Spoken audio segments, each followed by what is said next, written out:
Hello, everybody, and welcome to today's episode of Trade the Chain. Thank you for joining us. I am joined by Doug, the Everyday Guy DeRosa, and Trade the Chain's Director of Research, Nick Mancini. Um, it's a happy Monday, I think. We're going to let you know if that's going to, if we're going to have a happy week or not. So it'll be interesting. But, a little bit of big news today. First, from the traditional markets, we have some releases coming out this week, which Nick will get to when we hit the charts, and then also some news on Binance, HODLer, and Tornado, which we're going to get to after the charts. So stick with us for that. In other words, sit back and relax right now. But let's head into the markets real quick, get the overview. It looks like total market cap is up to 1.13. It was about 1.08 last week when we finished Friday's episode. Bitcoin at 23,964, trading above the 24,000 mark for quite some time earlier today. Bitcoin sentiment 56 out of 100, so a little neutral bullish action. Ethereum 1770. And exactly neutral with 50 out of 100 on sentiment. Twitter, we got social, we got Rose, which tweeted out today. Oasis Network, it was up quite considerably over the overnight. We have DeFi Chain up there, 3.41% in price, 245% in Twitter activity. Leading the way is WazirX, 336% up in Twitter activity, but price remaining about neutral. On the looks like towards the end of it, we have XLM, GRT coming in, Nate, the graph. XLM and AVAX were both added to Robinhood, I believe, which is Yes, why they're experiencing boosted sentiment. Oh, 100%. They were added this morning. Doug alerted us to that as the faithful alert guy on the news. But yeah, that was good news. So it's, Robinhood having a little bit of trouble of their own, but adding assets nonetheless. So that's always good for expansion. Also in relation to something we'll talk about later, it seems like privacy coins are picking up in terms of market chatter as well, due to the Tornado Cash situation. We'll talk about that later, but I thought that was worth mentioning in terms of sentiment. Oh, yeah. Top price gainers, BTU, 16.96% in the last 24 hours. GRT coming in second at 15.25%, as well as we still have Flow up there at 12.54%. Most bullish coins by daily sentiment, Loom leading the way, XLM on that as well. We got, let's see, EWT, ZEC coming in fourth and fifth, and the bearish coins, well, not too many that I care about on that chart, so I won't list them. Going over to the macro part of the market right now, you can see that 1 hour price chart, everything in the green, just slightly up, so more or less neutral. We had quite a bounce off of resistance for Ethereum earlier this morning, which Nick will get into. We were debating bets on that, and I came out the loser, which I will post my loss story in the Trade the Chain Discord, just to be transparent, because wins and losses get disclosed by me. And then, oh, look at that. USDC is still $1. Beautiful. Nick, what do we got going on in the charts? So as I discussed briefly, so it was funny. I mean, and now it's actually true, because last Friday I was like, by the time we're talking to everybody again, I bet price will be more or less even. And lo and behold, we are just a few dollars off. In terms of equities at least, which has kind of been our weather vane. So that's interesting enough. But basically yesterday, prices opened right here. We dipped down lower and continued higher. We have not tagged that picture perfect 4,200 number or 420 SPY, as many have said before. But we had those slight tweezers. It's a good the indicator of a top, as we've discussed many times. And now we are consolidating back near previous price action, and we've been unable to really bust through and break higher highs. Now, this is probably one of the more difficult areas of the market to make a decision on either direction. We are at resistance, which we have been at before. So plausible double top opportunity for anyone watching on the larger time frames. But obviously this has been talked about as kind of the level. And of course, if the data comes in for a CPI data, I should say, comes in favorably, meaning, you know, it's lower than expected, then this could be the catalyst that kind of creates a launch pad for us to continue higher. Now, it's also a good opportunity for consolidation and a rollover. As you can see here, many were calling this a bull flag, which the formation was relatively close, but eventually became overextended to continue lower. And bulls do not want to see that happen again. They want a catalyst to continue to move higher. So still watching equities in relation to that. I mean, there's no clear signal. It's very, very tough to make a succinct long-term trade here because you know, the golden rule of thumb is you don't long at resistance and you do not short at support, and we are at resistance and very close to it. So even though we're kind of tweezering down here, I don't see why a return back to recent highs is not plausible if you're looking for short-term scalps. But if you're looking for, to say, Tuesday, Wednesday, Thursday, Friday, where is price going to be? I mean, your guess is just as good as anyone else's, and anyone who's confidently saying where price action is going to head, I think is a little bit crazy at this point in time. Now, as this relates to Bitcoin, very, very similar formations here, you know, in relation to the S&P 500. If we go ahead and zoom out, we can see, you know, I'll get rid of these moving. I mean, each line is more or less support and resistance depending on how you're looking, but obviously that was way too crowded for a higher time frame.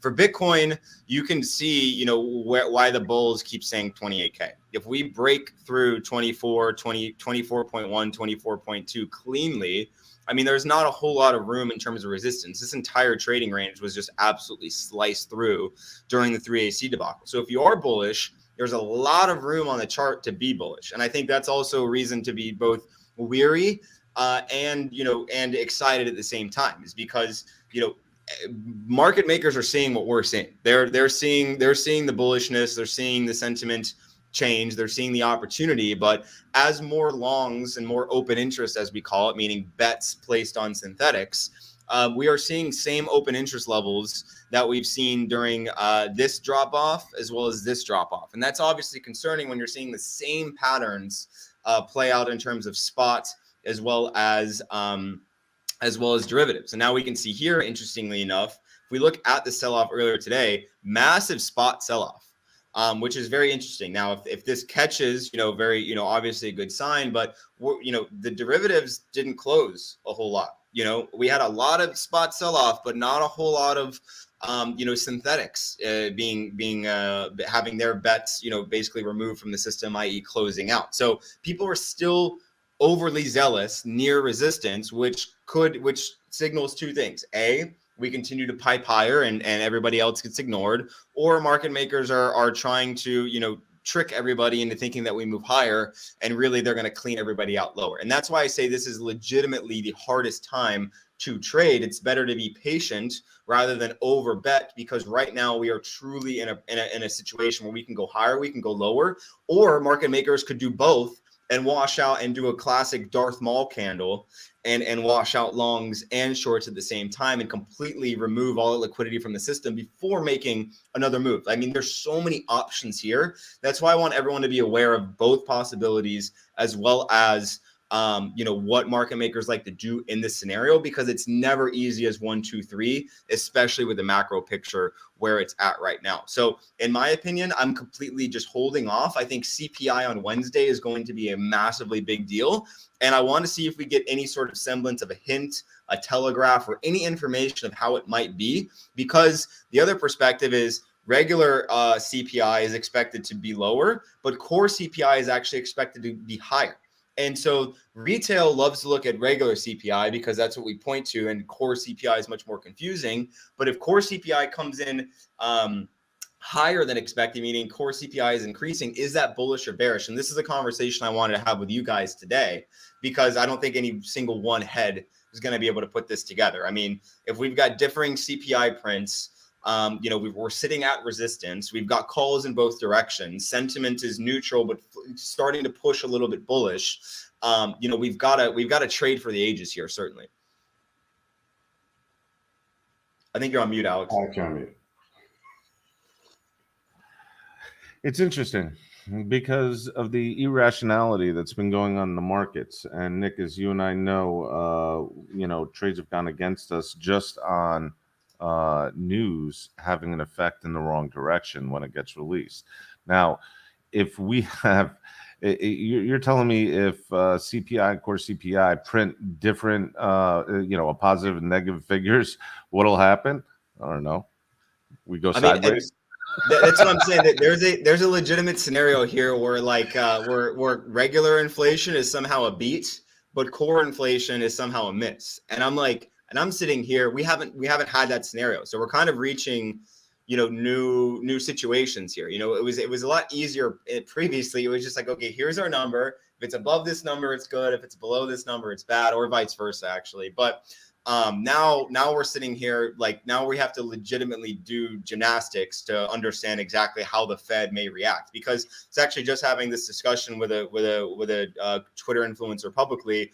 He was saying that CPI, he expects it to be a nothing burger in the sense that if it's close, if it's not a big miss or a big beat, if it's relatively close to the predicted number, probably won't be that big of a deal. And I went back and I said, well, CPI is pretty much a precursor to FOMC. If we get a bad number, then we have to think about how the Fed is going to react at the next FOMC meeting. So CPI is basically a pre-FOMC print, and that's how I'm looking at it. But because we've not had this opportunity for a difference in a beat versus a miss for regular versus core, now we're in completely uncharted territory. Plus, we don't have an FOMC meeting in August. So, I mean, he has a point there saying if it's relatively around where it's expected to be, maybe it's not that big of a deal, and we just have 4 more weeks of evergreen.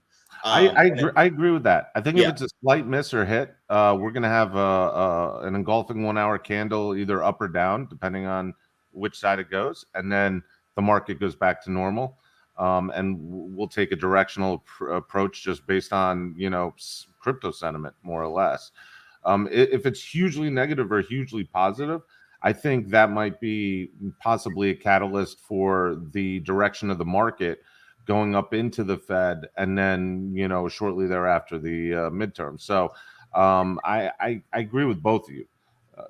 If it's a slight hit or miss, I think we have a 1 hour candle of people freaking out or jumping with joy, and then back to normal.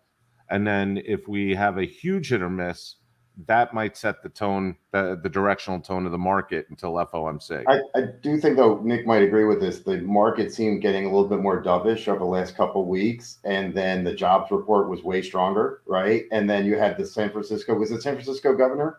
Yeah. Governor this weekend, and she's like, yeah, we're moving forward with our rate hike. So now it's back to the hawkish side. So I don't think in September anybody was looking for 1% or 100 pips. That was clearly off the table. 75, but some people may have been said, okay, maybe 50, and now it looks like 75 is clearly back on. So the market consensus is that the majority of those surveyed believe that 75 basis points is more likely than not, but it's still very much, there's still a lot of. I say we do 150 basis points through the rest of the year. So we have September, and then we have 3 more after that: October, November, December. I think. Yeah. Let me make sure I have my. The one thing I will say is I wish the damn Fed governors would stop tweeting on the weekends. That's slightly annoying. Oh my gosh! I mean, I don't even think it was a tweet. I mean, I think it was like a scheduled something, and just given how weird everything is, they're like, no matter where they go, they get questioned, and then no matter what they say, it becomes news. Yeah. So it's crazy. Yeah, so it's September, November, December. So there's 3 more meetings. They do have the right to call potentially one in August or October if things were particularly spicy. But there's 3 more meetings scheduled for the rest of the year, which would mean 75. In your scenario, that would be 75, 50, 25. Yeah, and I'm sticking with that. That's my gut. So the interesting thing is, I mean, in the context of this conversation, is you have multiple Fed governors basically saying like inflation's not peaked, but and then you have analysts saying, and which is true, is that we're not going to feel these interest rate hikes in the economy until several months down the road. Meaning, like in a month or two, we should start to see some of the effects of these larger base of these hikes. But then on the other side of that perspective is, well, the market doesn't give a shit about the economy. The market's looking 12 months ahead when it's expecting the economy to be better. So it's the market's basically making a future bet on performance of the economy, and that's why you're seeing the difference at a fundamental level. But I mean, anyone who's saying that because the economy is going to be bad in October means that stocks are going to go down, I think is misunderstanding the situation, because the market's going to bet prior to that, and I think it just did. The market's trying to look 12 months ahead, and it doesn't have its lens fully out right now, because I don't think it can, but it's looking out as far as it possibly can. Well, I think I've picked up on a new indicator for this that might help everybody. Is it the smoke break index? It is not the smoke. No, it would be the inverse Kathy Wood indicator. And the reason I say that, if anybody follows the inverse Kramer, account, is that maybe she's having a bad quarter. I mean, she recently sold coin at the absolute practical low, and it reversed 84 to 90% on her in gains immediately. And today she came out saying that we are in a recession. So we might have a spike up V recovery now. I'm just saying, keep it on your radar. This is not out of the question. Are we going to get another COVID stimulus bill on the heels of Kathy Wood saying we're in a recession? I know. Jerome Powell in his official statement is going to be, as per Kathy Wood's statement last week, we are now done raising interest rates, and the Fed pivot has occurred. What's crazy about that too is that part of the Coinbase run, they said that was the meme people, getting behind that. And then today they're making the news again with Best Buy and AMC. So usually at a market top, you have those speculators, coming in at the very end. So I don't know if this activity now means anything, but the memers are certainly back. They've been back over the last week now. So yeah, memers are a big part of the market. I said that a year ago in some interview, and everybody was crapping all over me. I was like, come on, guys. Which is a good sign, because that's retail, right? It is a good sign. Every time we can get retail back in crypto and equities is a good sign. So in the context of this conversation, and this is something that I posed, and the individual that I was talking about before was Cantor and Clark, because the Twitter influencer I was talking about, but he got me thinking about, the perspective to take if we believe that if Alex is correct, if a pivot does occur by late end of the year.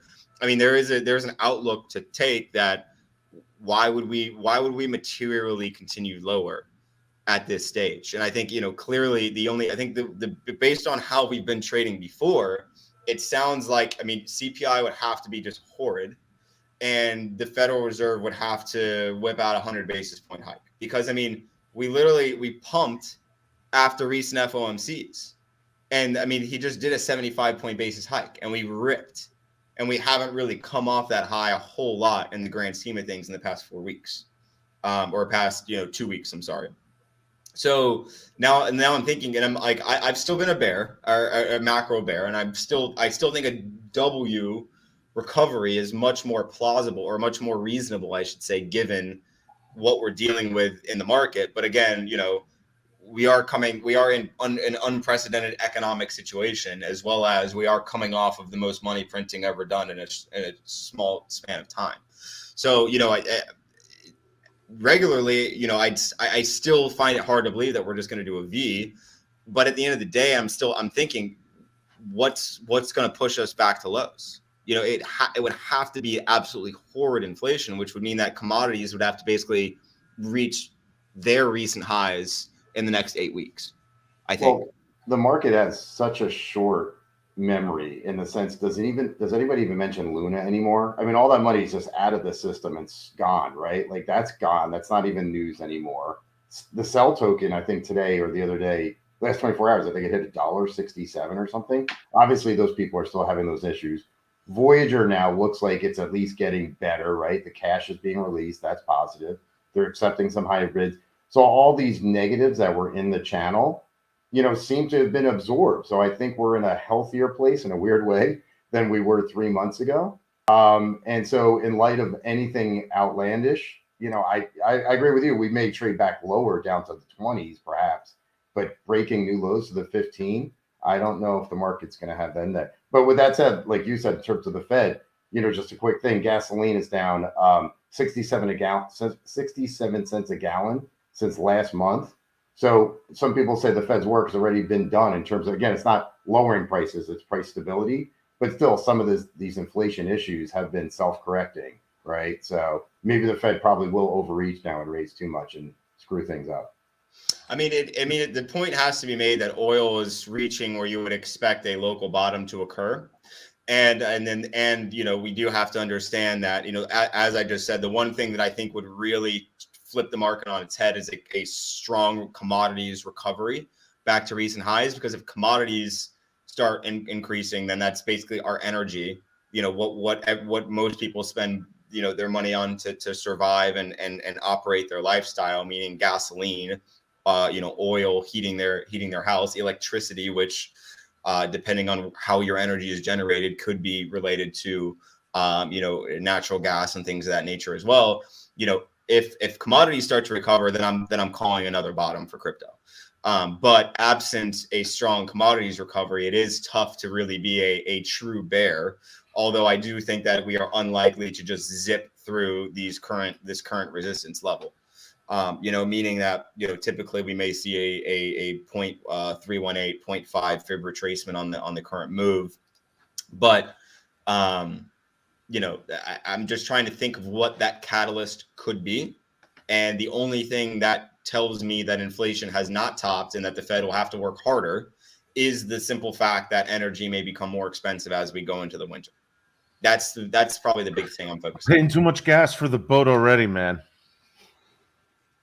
Yeah, how much was your trip? How much is it? How much is it for you to zip around on those 4 motors of that boat that you're on? That gas ain't cheap. It's doubled. So for that boat, it was about $1,700 in gas for 2.5 hours. Wow. An hour and 15 minutes out, hour and 15 minutes back, hour and a half maybe each way. And then the big boat is now like $8,000 to fill up. Wow. Yeah. So that thing just is collecting algae. Nick, this is why we don't have boats. Yeah, I know. This is why we rent boats instead of When we have buy them. bicycles, yeah.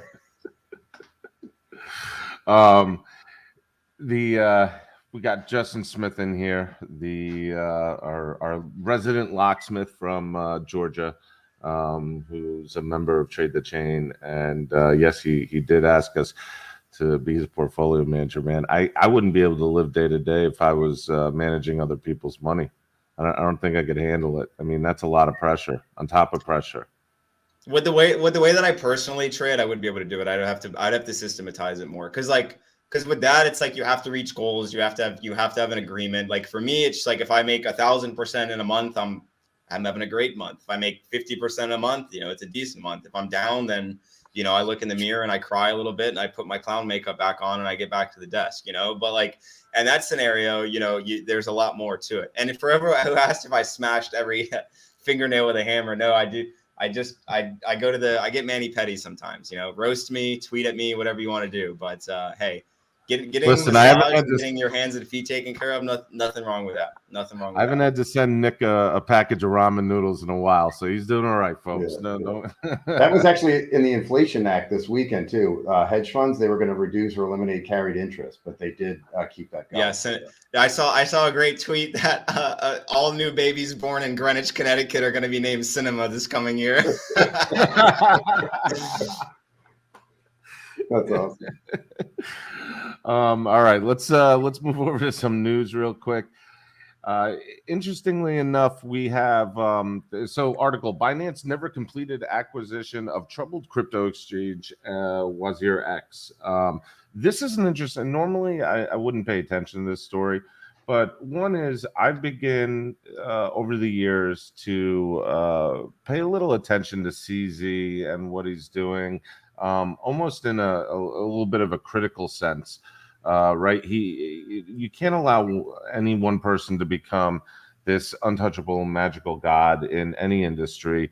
And with the recent flack against SBF and the whole Voyager debacle, I think CZ may be a little bit of a holier than thou right now. But what made this interesting is that the crypto exchange Binance recently denied owing is one that is in some turmoil right now with Indian regulators. That has to do with breaking currency exchange regulation rules or exchange regulation rules. So I've, this article is an interesting article because over the last year, CZ has stated that this is a Binance-owned exchange, and I just put the article into the chat, so that's a safe link, guys. But he stated it's a Binance-owned exchange. He applauded it and congratulated them for going over $200 million in daily volume.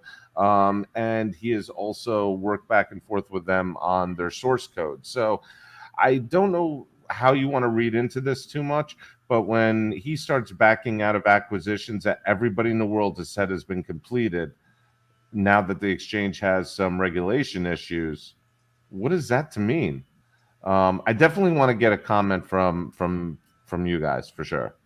So I saw this over the weekend, and then he tweeted that he'd never said that to the reporter who broke the story.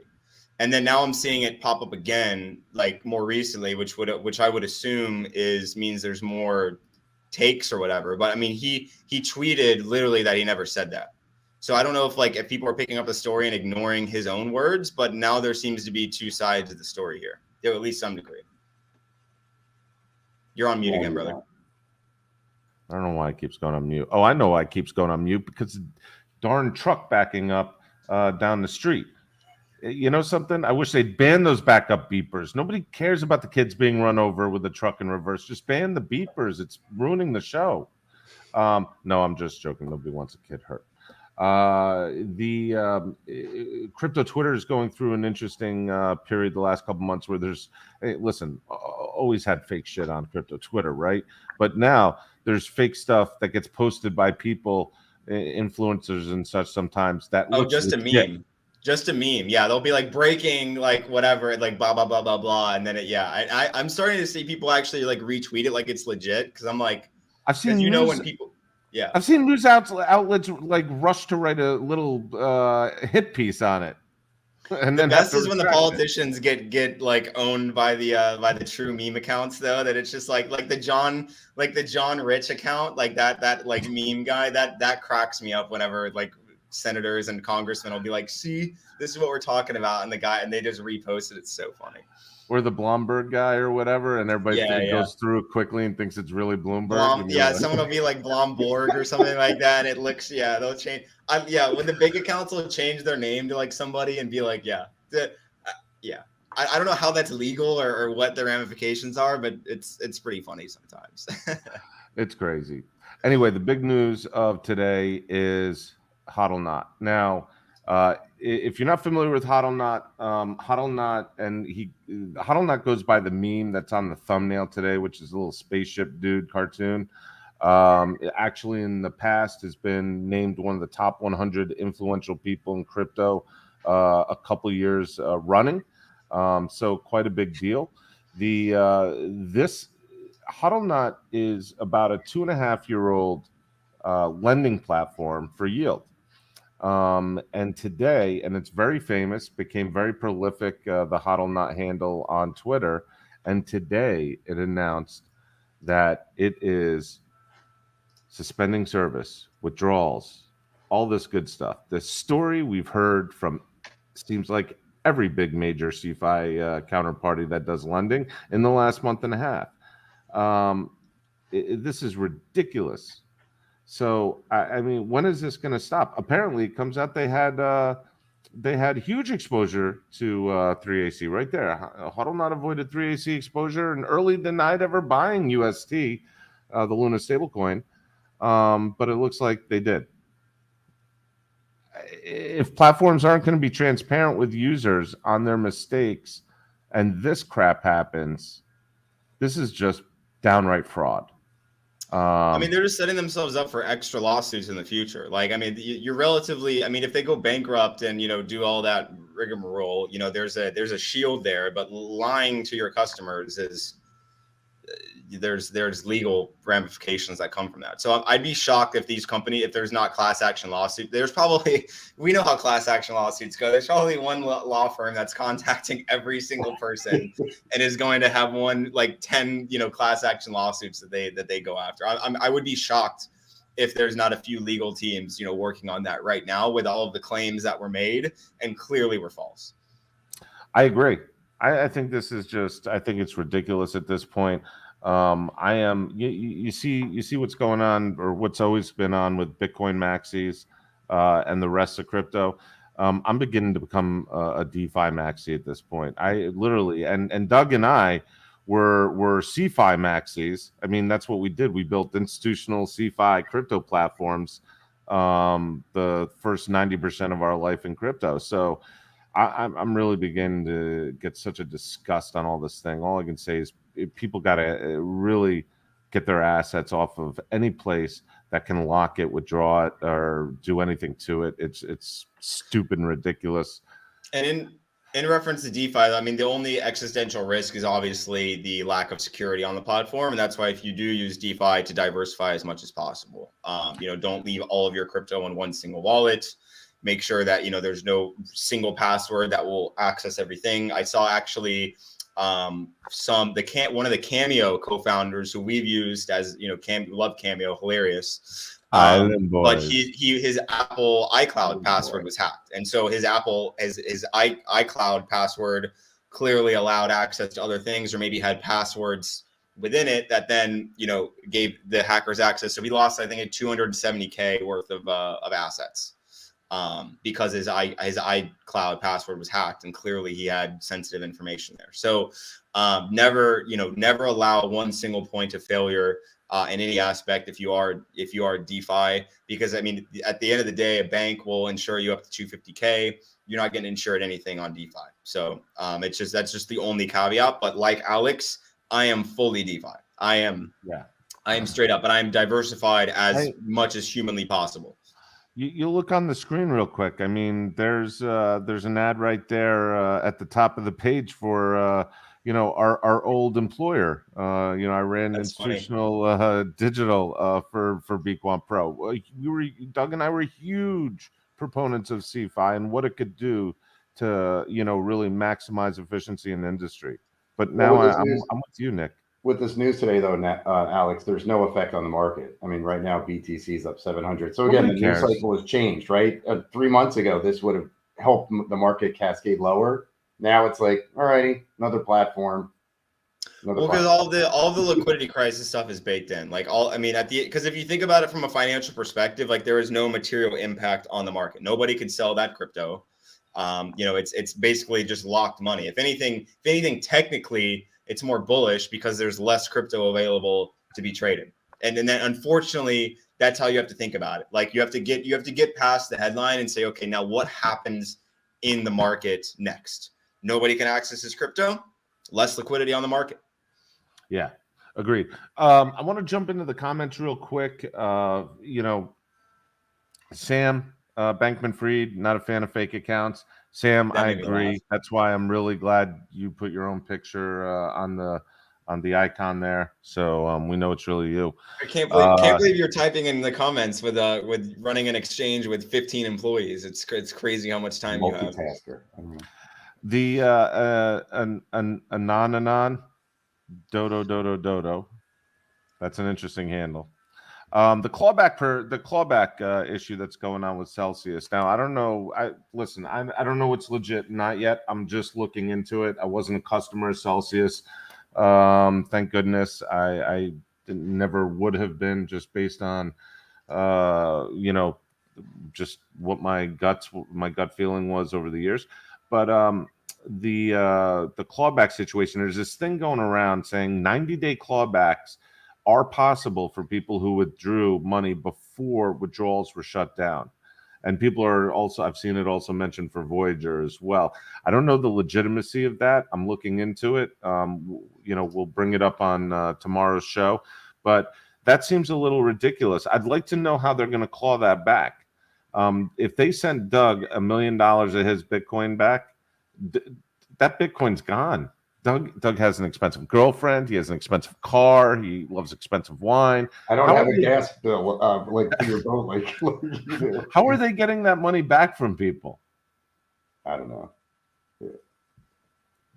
So anyway, gonna look into it. Gonna bring it up in tomorrow's discussion and whatnot. Definitely gonna call a few lawyers. Gonna hit up Mark Lepresi, whom we had on the show for the Voyager Chapter 11 filing, and see what the real deal is about that. So stay tuned. Whatever I tell you will be the truth at that point, or close to it. So the real Plan C. That's who said that. Okay, I'll take a look. Yep. No idea what any of the clawback crap is. All right, folks. Thank you for joining us. I know Nick has to run. He has like some itchy bumps on his arm and has to go get them checked out. We're going to be back tomorrow. CPI coming out Wednesday, right, Nick? Is Nick there? Yeah, I think it is Wednesday. It's Wednesday CPI numbers on the schedule, right? Oh, I'm sorry, I was on mute. Yeah, no. So if you're signed up for the newsletter, you'll get all the financial information shortly. But yeah, CPI will come in early in the morning on Wednesday, pre-market open. So it'll be Wednesday should be fireworks early, and then we'll see how things smooth out into lunchtime. Absolutely, and everybody, please pray real hard for an above 1,800 ETH if you could this afternoon. I've not closed my ETH long, and I'm currently in the red. So if you could do that, so I don't have to report a loss to the Trade the Chain community in the Discord channel. You're ETH maxi now? And admit that Nick was right this morning on my trade idea. I'm not an ETH maxi. I'm a temporary ETH maxi. I'm an ETH maxi till like September 19th. Yeah. All right, guys. Thank you all for joining us. We'll see you tomorrow, same time, 2 p.m. Eastern for the show. Hop over to Trade the Chain YouTube channel to catch Nick's daily videos every day, midday Eastern time. Best 15 minutes you can get for the market. So love you guys. Thank you very much. Hang on to those handlebars.